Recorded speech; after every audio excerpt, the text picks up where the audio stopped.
क़याम कर लिया जाए। मैसरा ने कहा हाँ भाई मोहम्मद ठहर जाओ। मुस्तफ़ा वही क़याम कर रहे हैं और उसके बाद सामने एक गिरजाघर था। उस गिरजाघर का राहिब हिस्ट्री ने नस्तूरा बयान किया है। वो आया और कहने लगा मैसरा भाई ये तो बता, ये जवान हसीन है कौन जिसके चेहरे की झलक बता रही है, जिसके चेहरे की शुआएं बता रही हैं, ये किसी अच्छे कबीले से ताल्लुक रखने वाला है। कहा बताओ क्या पूछना चाहते हो। कहा मैं ये पूछना चाहता हूँ, मैंने ज़बूर में पढ़ लिया, मैंने इंजील में पढ़ लिया, मैंने तौरात में पढ़ लिया, मैंने आसमानी कुतुब में पढ़ा है, इस पेड़ के नीचे वही आकर आराम करेगा जो अल्लाह का आखिरी नबी होगा। लेकिन समझ नहीं पा रहा हूँ, अगर मैं सच्चा हूँ तो जो पूछोगे हाँ में जवाब देना, अगर बात गलत हो तो ना में जवाब देना। मैसरा बोलता है ठीक है। अब मुस्तफ़ा के ताल्लुक से नस्तूरा ने कहा था ये बताओ भाई नस्तूरा, क्या ये वो तो नहीं कि जिसकी पैदा होने से पहले जिसके सर से बाप का साया उठ गया। हाँ हाँ वही है। कहा ऐसा तो नहीं ये 6 साल के हो और इनके साथ में माँ साथ में हो और इनकी माँ का अबवा नामी टीले पे इंतकाल हो गया हो। हाँ हाँ। कहा इनके दादा का इंतकाल इनकी 8 साल उम्र में हुआ है। हाँ हाँ वही है। क्या ये मक्के के रहने वाले तो नहीं। हाँ हाँ। क्या इनका ताल्लुक कबीले कुरैश बनु हाशिम से तो नहीं। हाँ ऐसा ही है। तब उसने कहा था ऐसा करो ना, इनको हमारे गिरजाघर के करीब ले जाओ। हुजूर को राजी करके ले जाया गया। जैसे कदमों की आहट उस गिरजाघर के सामने पड़ी है, जितने बुत उसमें रखे थे नबी के कदमों की आहट से नीचे गिर गए और जैसे ही गिरे उसने फौरन पकड़े हाथ और कहा चलो ना वही पेड़ के नीचे। और मुस्तफ़ा को पेड़ के नीचे ले आए और लाने के बाद में कहा था बताओ ना मैसरा एक निशानी और देख रहा हूं, अगर वो पूरी हो जाए तो सही है। कहां क्या देखना चाहते हो। कहा इनके बदन से कपड़े उतरवा दो। मुस्तफ़ा जाने रहमत के बदन नाज से कपड़े हटवाए तो देखा मुस्तफ़ा के दोनों शानों के दरमियान कबूतरी के अंडे की तरह नबुव्वत वाली मोहर जगमगा रही थी। और जब मोहर नबुव्वत को उसने देखा और वहीं पर चूम लिया और कहा था हे मैसरा याद रख लेना, अगर मैं इनका नबुव्वत का सवाल पाता तो इनका कलमा पढ़ के मुसलमान हो जाता। ये वही है जिसके लिए खुदा ने जमीन को बनाया, ये वही है जिसके लिए खुदा ने आसमां को बनाया, ये वही है जिसके लिए खुदा ने कायनात को बनाया है। अब मैसरा ने वहां से नबी को लिया, शाम की मंडी में चले गए और जब शाम की मंडी में गए हैं माले तिजारत खोल के रख दिया, तिजारत का माल खोला और वहां पर ताजिरों की भीड़ लगी और भी ताजिर थे। तो मैसरा कहने लगा भाई मोहम्मद मंडी के उसूल जानते हो। बात समझ रहे हो आप मेरी, समझ में आ रही है तो आपको क्या बोलना है और मोहब्बत से बोलो क्या बोलना है। कहने लगा भाई मोहम्मद ऐसा है, अब मुझे बात ये करनी है, आपको मंडी के उसूल आते हैं, मंडी के ताल्लुक से आपको क्या जानकारी है। तो कहा क्या पूछना चाहते हो। तो मैसरा कहने लगा ए भाई मोहम्मद इस मंडी का दस्तूर ये है जो अपने माल की जितनी झूठी तारीफ करता है उसका माल उतनी जल्दी बिक जाता है। यहाँ तो जितना झूठ बोल लो अपने माल की तारीफ कर लो उतनी जल्दी माल बिकेगा। तो मुस्तफ़ा जाने रहमत ने कहा था ओ मैसरा क्या बात कर रहे हो, आज तक यहाँ झूठ की बुनियाद पर सौदा हुआ होगा, लेकिन याद रख लेना मैसरा आज मोहम्मद इन झूठों की मंडी में झूठ बोलने नहीं, इन झूठों की मंडी में मोहम्मद सच बोलने के लिए आया है। अब सच्चाई पर सौदा होगा। मुस्तफ़ा ने माल खोला, ताजिर आते रहे, मुस्तफ़ा के चेहरे इस बात को देखा तो माल पे नजरें कम थी, हुजूर के चेहरे पे ताजिरों की नजरें टिक गई। वरना मंडी का दस्तूर ये है इंसान माल खरीदता है तो माल उठा के उलट के पलट कर देखता है, लेकिन मुस्तफ़ा जाने रहमत से माल लिया जा रहा था, ना उल्टा जा रहा है ना पलटा जा रहा है, बस माल का सौदा किया लिया, लेकिन माल को नहीं देख रहा है, मुड़ मुड़ के मुस्तफ़ा के जमाल को देख रहा है। वो दुहा वाले चेहरे पे नजरें टिकी है और जब मुस्तफ़ा के चेहरे को देखते देखते ताजिर माल लेकर जाते रहे। मैसरा सोच में पड़ गए, आज से पहले भी मैं आया था, आज से पहले भी बहुत से ताजिरों के साथ आया हो, लेकिन ऐसी तो मैंने तिजारत नहीं देखी कि लोग माल लेते हैं, माल पे नजरें हैं, चेहरे पे नहीं। लेकिन यहाँ उल्टा सौदा हो रहा है, माल कोई नहीं देख रहा है, मोहम्मद के चेहरे पे नजरें जमी है। लोग जा रहे हैं मगर मुड़ मुड़ के देख रहे हैं। अब सारा माल बिका, मुस्तफा भी चले, अब मैसरा भी चले, और जो माले तिजारत में नफा हुआ था उस नफा को खदीजा के बिस्तर पे मैसरा ने डाल दिया। और जब मैसरा ने सारा माल नफा का डाला और जितना फायदा था डाला, तुम खदीजा ने आंखें फटी की फटी रह गई और कहने लगी मैसरा ये तो बता, तुम यूं गए यूं चले आए, आज से पहले तो महीनों में लौट कर आया जाता था, लेकिन तुम चंद दिनों में वापस आ गए। मुझे बताओ ना मैसरा, इतनी आज तक तो किसी की तिजारत से इतना नफा नहीं हुआ जितना मोहम्मद की इस तिजारत से हुआ है। कहा हाँ हाँ ऐसा ही है। कहा ऐसा है, सुन मैसरा, मैंने तुझे इसलिए नहीं भेजा कि तू जाकर के ये देखना कि नफा कितना हुआ कि नुकसान कितना हुआ।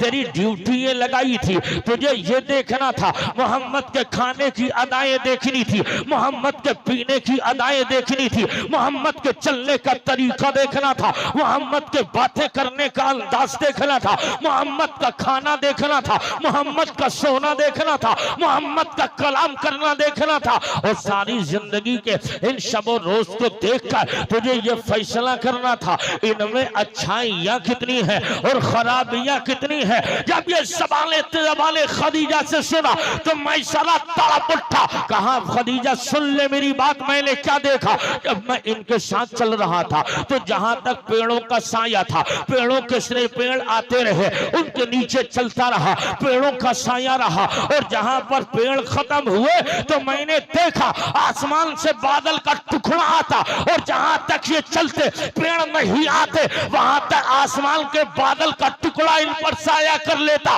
और कहा क्या देखा। कहा मैंने ये देखा, पंखल पत्थरों को मैंने इन्हें सलाम करते देखा, पेड़ों को झुककर दुरूद पढ़ते मैंने देखा। और जब ये सारी बातें हो गई तो मैसरा कहने लगा, ए खदीजा सुन ले, इनका उठना मैंने देखा, इनका बैठना मैंने देखा, इनका खाना मैंने देखा, इनका पीना मैंने देखा, इनका सोना मैंने देखा, इनका जागना मैंने देखा।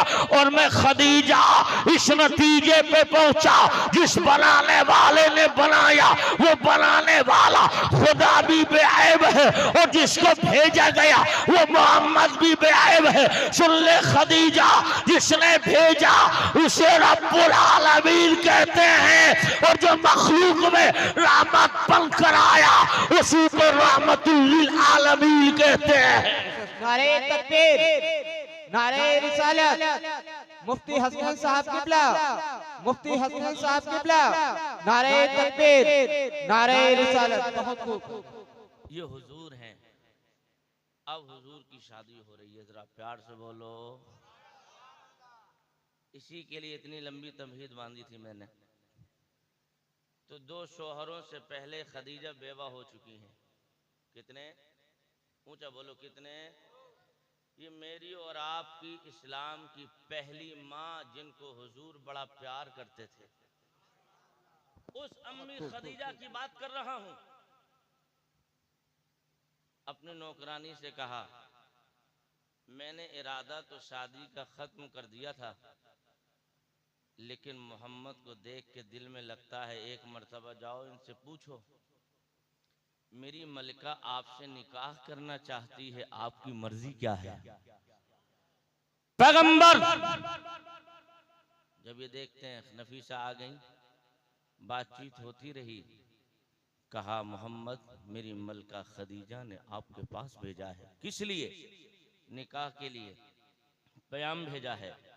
तो मुस्तफ़ा कहते हैं, सुन नफीसा, ये फैसला मैं खुद नहीं लूंगा, पहले मैं अपने घर के बुजुर्गों से मशवरा कर लूं।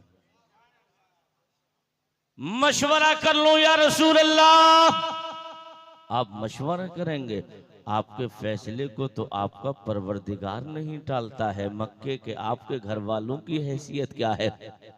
अगर आप रात को दिन कह दें तो खुदा रात को दिन में बदल दे, आप दिन को रात कह दें खुदा दिन को रात में बदल दे। ये घर वालों की हैसियत क्या है, ये आपका मशवरा क्या टालेंगे। नबी की रहमतें जवाब देंगी, ओ मेरे उम्मती मेरे गुलाम परेशान ना हो।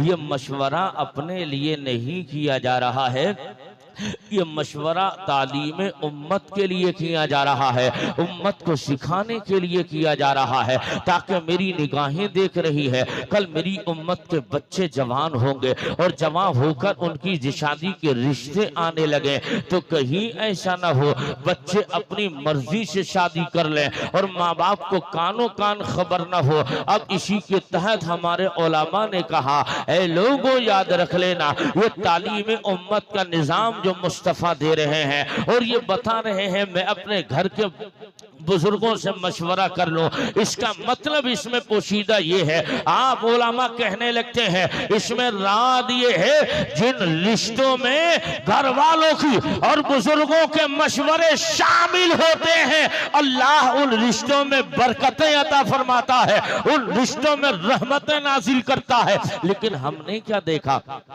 हालात हमारे ऊपर इसके बरखिलाफ है। हमारे यहाँ अब तो रिवाज ये इतना आम हो गया, माँ बाप को कानों कान खबर नहीं, उधर हमारे यहाँ कोर्ट मैरिज हो रहा है, यहाँ कानों कान खबर नहीं है, मगर यहाँ अपने मर्जी और मुताबिक काम घर वालों को जबरदस्ती रादी का निकाह करने पे मजबूर किया जा रहा है। मैं आपसे कह रहा हूँ मुस्तफा क्या फरमा रहे हैं, हुजूर की जिंदगी पूरी उम्मत के लिए नमूने अमल है। आका ने फरमाया मैं अपने घर के बुजुर्गों से मशवरा ले लूं। जब पैगंबर मशवरा ले रहे हैं अपने लिए नहीं उम्मत को सिखाने के लिए ले रहे हैं, आका ने मशवरा लिया और जब पैगंबर ने मशवरा लिया है और उसके बाद में जब सारी बातें तय हो गई तब मुस्तफा जाने रहमत का निकाह हो रहा है।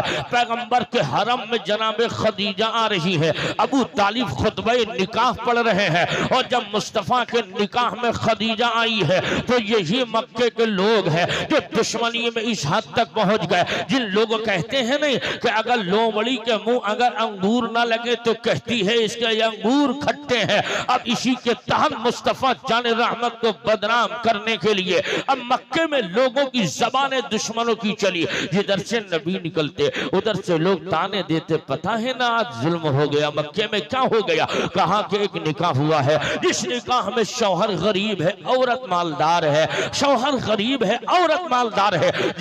जब ये बातें हो रही थी अब मुस्तफा जाने रहमत को पता लगा और जब सारी चीजें सुनते रहे सरकार आए हैं और उसके बाद में खदीजा ने वो माल अपना पेश किया। हजरत सैयदना अबू बकर बयान करते हैं शादी हुई है मोहम्मद की, उससे पहले में इनका दोस्त था, उसके बाद भी दोस्त रहा और दोस्ती यहाँ तक पहुंची है जब तक दुनिया में रहे, जब तक जमीन पर रहे तब भी नबी के दोस्त रहे और जब दुनिया से गए हैं जमीन में गए हैं तब भी नबी के दोस्त बन के मजार में रह रहे हैं और इसका नतीजा ये हो गया। अबू बकर कहते हैं मैं इतना कर्रा दोस्त मोहम्मद का था कि जब ये तानो तशरी का दौर चल रहा था खदीजा ने मक्के के अमीरों की दावत दी, उस दावत में सारे लोग शरीक हुए तो खदीजा ने कहा था अपने नौकरों से अपने घर का सोना निकालो, चांदी निकालो। सोने को बाहर किया गया, चांदी को बाहर रखा गया, इतना सोना चांदी जमा हो गया था कि अबू बकर कहते हैं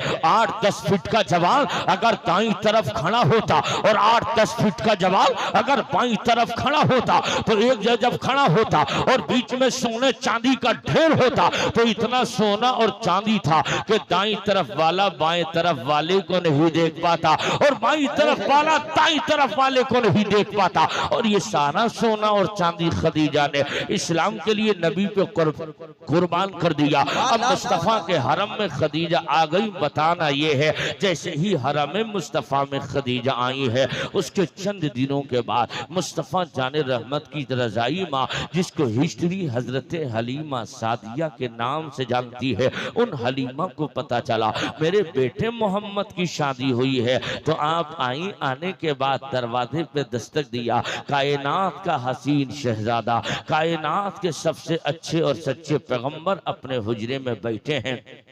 साथ में सैयदा खदीजा भी हैं। दरवाजे पे दस्तक हुई, अगर मैं या तुम होते तो औरत से कहते जा बेगम दरवाजा खोल, कौन आया है। लेकिन हुजूर का ये मिजाज नहीं था। सरकार खुद उठे और अपने नर्मो नाजुक कदमों से चलते चलते मुस्तफ़ा जाने रहमत ने अपने पाकीज़ा हाथों से दरवाजे को जुम्बिश दी, खोला। और जैसे ही दरवाजा खोला, आंख उठाई, देखा सामने कोई और नहीं, हुजूर की रजाई माँ हजरत हलीमा सादिया है। आका ने हलीमा को देखा, मुस्तफ़ा ने सलाम किया और जैसे ही पैगंबर ने सलाम किया है और सलाम का उधर से जवाब मिला, मुस्तफ़ा जाने रहमत ने पेशानी को चूमा, हाथों को चूमा और हाथ पकड़ा, अंदर ले आए। अंदर लाकर के मुस्तफ़ा ने कायनात के सबसे सच्चे पैगंबर ने अपने कांधे से नूरानी चादर को उतारा, बिछाया। मुस्तफ़ा जाने रहमत दोजानू होकर बैठ गए, उस पर हजरत हलीमा को बिठाया गया। हलीमा सामने है, मुस्तफ़ा इधर है।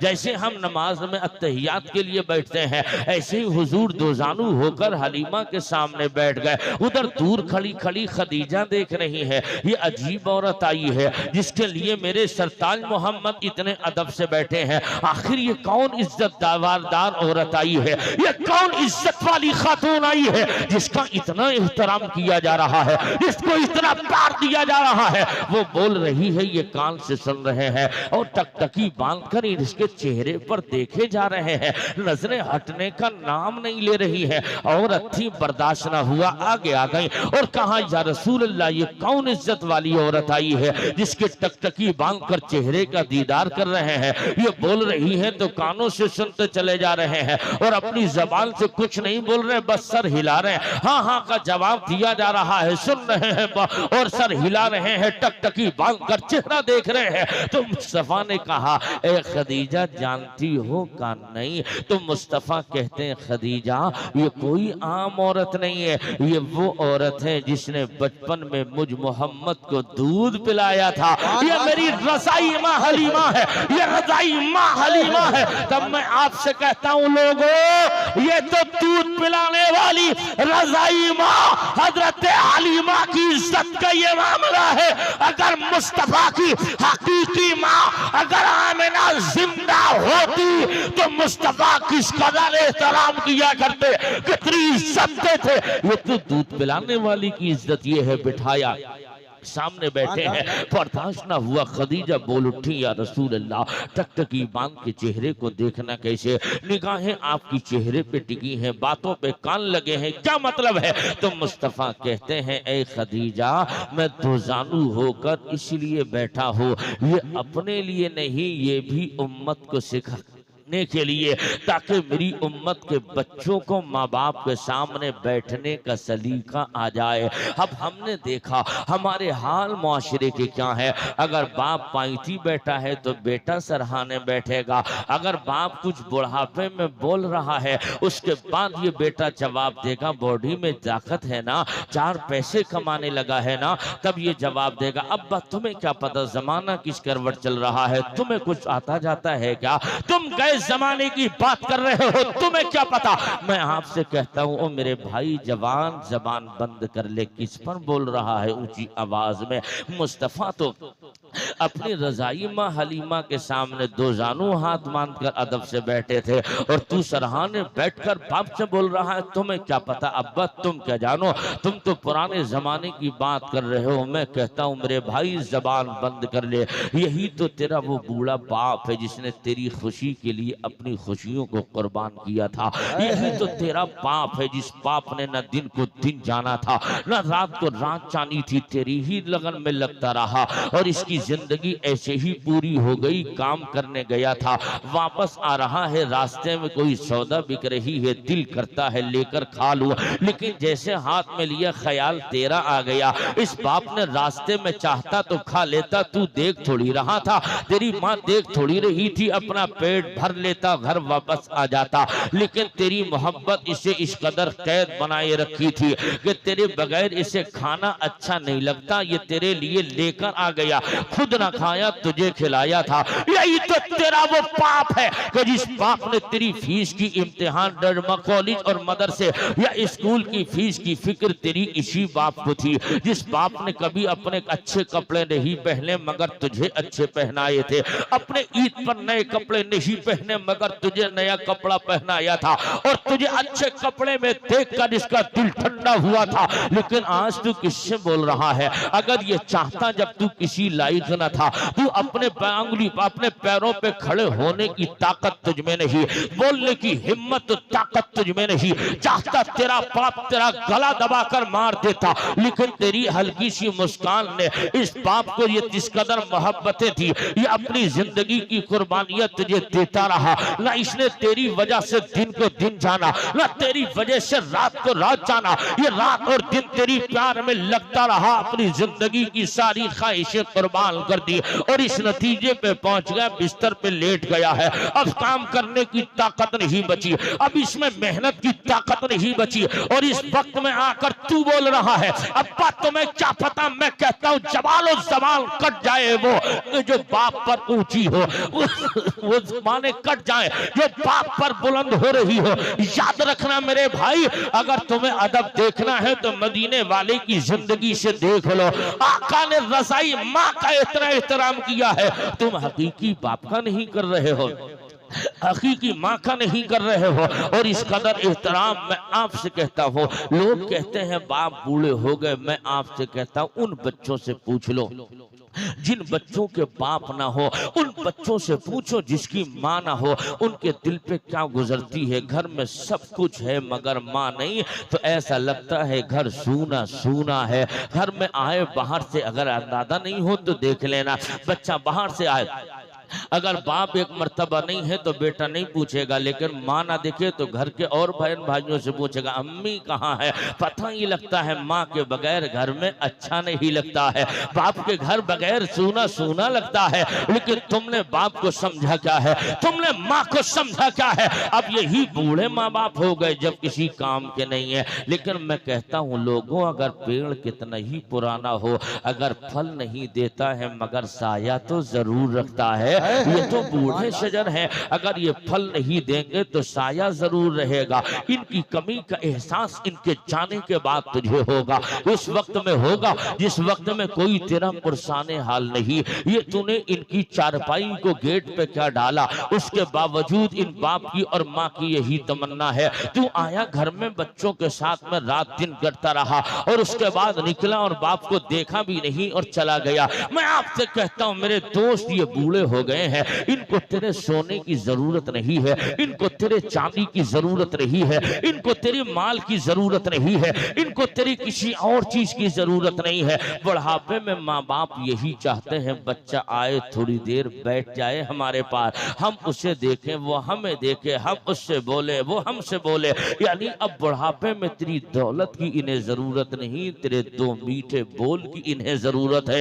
ये बुढ़ापे में तुझसे बोलना चाहते हैं मगर तू इनसे दूर भाग रहा है। देखना मेरे दोस्त, अपना तजुर्बा है, अगर तुम बाहर से आओ और बाहर से आने के बाद जमाने ने सताया हो, ठुकरा दिया हो, सब कुछ तुमसे छीन लिया हो, लेकिन उसके बावजूद जब घर में आओ ना, बूढ़ा बाप बिस्तर पे लेटा है, जिसके उठने की ताकत नहीं, चलने की ताकत नहीं, काम करने की ताकत नहीं है, मगर लेटा था। बेटे का उतरा हुआ चेहरा देखा, बैठ गया, अपने करीब बेटे को बुलाया, मेरे लाल क्या हो गया? तो बाप से बेटा कहने लगा, अब्बा मैं जमाने का सताया हूँ, फला नुकसान हो गया, लोग ताने दे रहे हैं, कर्ज वाले पीछा कर रहे हैं, मैं बड़ा परेशान हूँ। तो मैं उस वक्त में वही बाप कहेगा, ओ मेरे बेटे घबराने की जरूरत नहीं है, मैं आपसे कहता हूँ तजुर्बा करके देख लेना। यही बूढ़ा बाप है जिसमें चलने की ताकत नहीं है, उठने की ताकत नहीं है, काम करने की सलाहियत नहीं है, उसके बावजूद यही बाप अपने बेटे की पुश्त पर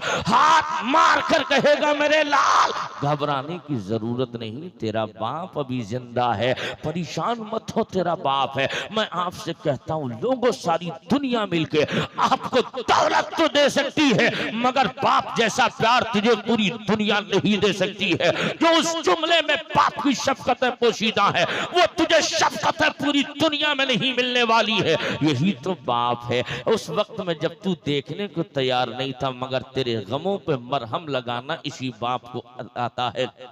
हुजूर बैठे हैं, खदीजा सामने, हलीमा सामने बैठी हैं। फिर अर्ज किया, या रसूल अल्लाह, आप टकटकी बांध के चेहरा देख रहे हैं? हाँ हाँ। कहा किस लिए? मेरे नबी मुस्तफ़ा कहते हैं, खदीजा इसलिए देख रहा हूँ ताकि मेरी उम्मत को माँ बाप का चेहरा देखने का तरीका आ जाए। किस लिए देख रहे हो आका? तो पैगंबर ने कहा, मेरी खदीजा इसलिए देख रहा हूँ, अगर कोई बेटा प्यार से माँ बाप का चेहरा देखेगा तो अल्लाह हर नजर के बदले एक हज्जे मकबूल का सवाब अता फरमाएगा। फिर अर्ज किया, या रसूल अल्लाह, बेटा आप तवज्जो से बातें सुन रहे हैं? हाँ हाँ सुन रहा हूँ। किस लिए? कहा खदीजा ये अपने लिए नहीं, उम्मत को सिखाने के लिए। आज के शादी के जलसे में आने वाले जवानों याद रख लेना, आज अकेले हो, कल तुम्हारी शादी होकर दुल्हन घर में आएगी तो तुम्हें करना क्या है? सिखाना वही है जो हुजूर की जिंदगी है, उसमें मुस्तफ़ा जाने रहमत की जिंदगी। खदीजा आ गई, मुझे बताओ ईमानदारी से, जिसके आगे पीछे नौकरानियां जिस औरत के टहलती हो, जो शाही मिजाज जिसका हो, जो सोने की प्लेट में चांदी के चम्मच से खाने वाली हो, आज वो मुस्तफ़ा के हरम में आई है। कितना मिजाज ऊंचा होना चाहिए, लेकिन नहीं नहीं, इस बुलंद मिजाज वाली औरत बिल्कुल नीचे मिजाज में आ गई। और मिजाज कैसे नीचा? मुस्तफ़ा की उसी हलीमा को लिया, अंदर ले गई और रखा। मुस्तफ़ा जाने रहमत के लिए कहाँ जाता है? हलीमा कहती है, मैं 1 महीना या 2 महीने तक हुजूर के घर रही, और वहाँ रहते रहते मैंने खदीजा को देखा। खदीजा की जिंदगी ये थी कि जो कल शाही मखमल पे चलती थी, आगे पीछे नौकर टहलते थे, कभी कुछ न किया, लेकिन मोहम्मद के हरम में आई है, निकाह में मोहम्मद के आई है, तो उनका मिजाज बदल गया। कहती हैं हलीमा, मैं 2 महीने तक मोहम्मद के घर रुकी। उस रुकने का अंदाज ये था, पहले मुझे खिलाती थी, बाद में बेटे मोहम्मद को खिलाती थी, पहले मेरे सर में तेल डालती थी, बाद में अपने डालती थी, पहले मेरे सर में कंघी होती, बाद में अपने सर में कंघी होती। जब मैं जाने लगी तो मेरे पास में मैंने अपने बेटे मोहम्मद से कहा था, ए मेरे बेटे मोहम्मद, मैं जा रही हूँ, इजाजत दो। तो मुस्तफ़ा ने कहा था, माँ जब वहाँ दिल न लगा करे तो यहाँ आ जाया करो, मोहम्मद तुम्हारे लिए खिदमत के लिए हाजिर है। जब जाने लगी तो अपनी बहू खदीजा के पास गई, कहा खदीजा मैं जा रही हूँ। हजरत सैयदा खदीजा कहती है, माँ आपकी खिदमत में कोई कमी रह गई क्या? आप अपनी बहू से नाराज हो गई हो क्या? आपकी किसी खिदमत में कमी रह गई? नहीं नहीं बेटी खदीजा, मैंने अरब के बड़े बड़े बादशाहों का, बड़े बड़े अमीरों के घरों की दुल्हनों को देखा है, लेकिन खदीजा तेरी तरह दुल्हन को मैंने आज तक नहीं देखा है। इतने बड़े मिजाज की औरत, इतनी मुझ जैसी गरीब की खिदमत। अब इतना सुनना था, अंदर गई। मर रुक जाइए ना। अंदर गई, जाने के बाद में अपने हाथों में सोने को रखा, हाथों में चांदी को रखा, लाकर के हजरत हलीमा को दे दिया। का माँ ये अपनी बहू का नजराना कबूल कर लीजिए। और जब नजराना कबूल कराया ना, तो हलीमा से फिर अर्ज किया, माँ आप जिस ऊँटनी से आई हो ना, वो ऊँटनी बड़ी कमजोर है, क्या सवारी का इंतजाम न कर दूं? हलीमा के कहना, हजरत खदीजा ने सवारी का नया बंदोबस्त किया। अब इधर हुजूर देख रहे हैं कि हलीमा के लिए खदीजा सोना दे रही है, चांदी दे रही है, सवारी का इंतजाम कर रही है। तो मैं कहता हूं लोगों, यही तो अपनी बेटियों को दर्श दो। जब तुम्हारी बेटियां किसी के यहाँ निकाह होकर ससुराल की चौखट पर जाए तो उनको मिजाज दो किसी और का नहीं, अपनी पहली इस्लाम की माँ हजरत खदीजा का किरदार उन बच्चियों को सिखाओ और उन्हें बताओ, मेरी बेटियों तुम्हारी माँ हजरत खदीजा का किरदार ये था।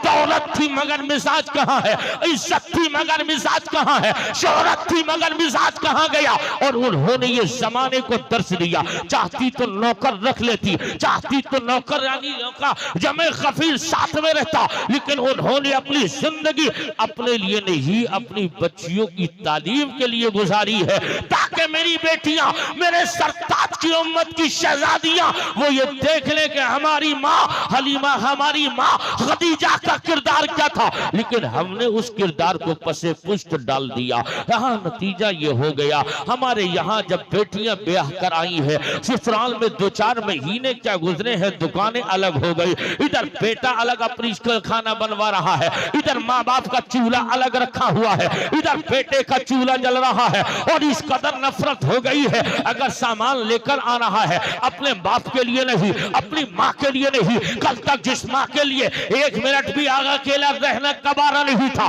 लेकिन इस बीवी के आने के बाद उसने बाप को छोड़ दिया, उसने माँ को छोड़ दिया, उसने भाइयों को छोड़ दिया और अपनी बीवी में मस्त हो गया। याद रख लेना, तू हुकूकुल अब्द में गिरफ्तार है, तू हकों में गिरफ्तार है, लेकिन तेरे पैगंबर की हिस्ट्री ये नहीं थी।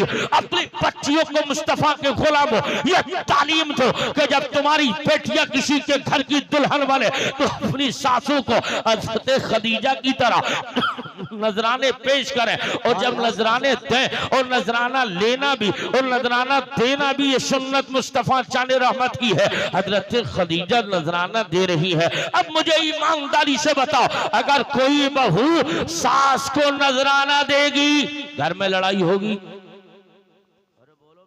जी जी जी, घर में लड़ाई होगी? जी नहीं होगी। घर में फितना और फसाद होगा? नहीं होगा। लेकिन ये ताली एक हाथ से नहीं, दोनों हाथों से बजती है। अब उन सासों को चाहिए, अपनी बेटी तो बेटी लगती है, आने वाली बहू उसे कांटा लगती है। मैं कहना चाहता हूँ इस्लाम के मुकद्दस जिया लो, यही तेरी बहू है, इसको तू बेटी का दर्जा दे। अगर अपनी बेटी से कब टूटे तो जवाब नहीं निकलेगा, लेकिन बहू से टूटे तो कहेगी मैके में सीख कर ही क्या आई है।